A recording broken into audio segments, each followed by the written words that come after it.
Bhopal rape case में अब तक 5 एफआईआर दर्ज हो चुके हैं और जो इस रेप केस का यानी भोपाल रेप केस का जो मुजरिम है फरहान, उसका ये कहना है कि उसने कुछ भी गलत नहीं करा, जो किया वो लड़कियां वही डिजर्व करती थी। ये स्टेटमेंट फरहान ने दी है। यस, और यानी जो उसने रेप करा, जो उनकी वीडियोस बनाई और लड़कियों को जो ब्लैकमेल करा, ब्लैकमेल तक ही बात नहीं रुकती थी। ब्लैकमेल करने के बाद में वो उनको वीडियो दिखाते थे और कहते थे कि हम वायरल कर देंगे, तो अगर तुमने ऐसे से बचना है यानी इन सब चीजों से बचना चाहती हो तो और लड़कियां हमारे पास लेकर आओ। फिर वो और लड़कियां लाती थे, फिर उनको भी नशीले पदार्थ दिए जाते थे और ये सिलसिला बढ़ता ही जा रहा था।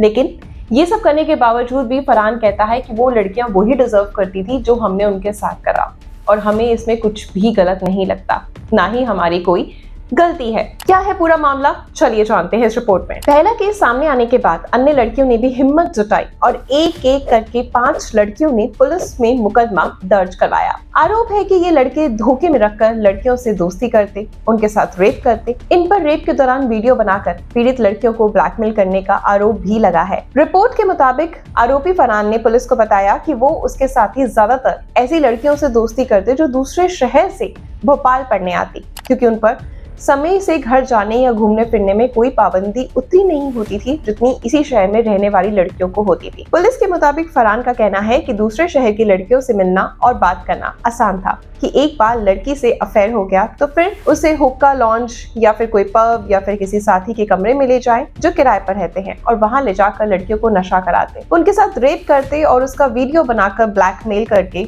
अन्य युवतियों से दोस्ती कराने का दबाव बनाते। इस बीच भोपाल रेप केस में एक और बड़ा अपडेट सामने आया है।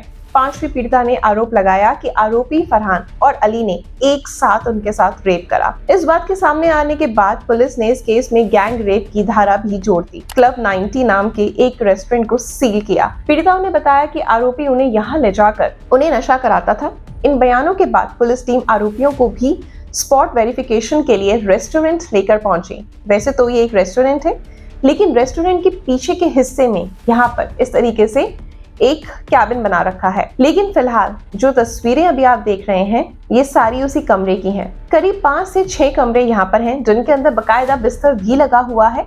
यहाँ पर बेड बने हुए हैं और आप देख सकते हैं कि काफी सारा सामान भी है। इस सामान को देखकर, इस रूम को देखकर अंदाजा लगाया जा सकता है कि यहाँ पर जरूर रहने का प्रबंध किया गया है। हालांकि यहाँ पर कोई कितनी देर रह सकता है ये अब अलग टॉपिक है, देखने की बात है। आप सामान भी यहाँ पे देख सकते हैं जो यहाँ पे रखा हुआ है, कूलर भी रखा हुआ है। इस मामले की डिटेल सामने आने के बाद से लोगों में बहुत ज्यादा गुस्सा है। आरोप है कि आरोपियों को जब पुलिस मेडिकल के लिए हॉस्पिटल लेकर पहुंची तो हिंदू संगठनों ने विरोध करा और मारपीट भी करी। अब तक दर्ज 5 एफआईआर के बाद इस बात की आशंका है कि केस में कई और नाम सामने आ सकते हैं। पूरी डिटेल, पूरी जानकारी इस केस से रिलेटेड जो भी होगी, जो भी आगे की अपडेशंस होंगी, हम अपने न्यूज के माध्यम से आपके साथ साझा करते रहेंगे। तो हमारे साथ बने रहिए, चैनल को सब्सक्राइब करें और आगे शेयर जरूर करें। Good luck.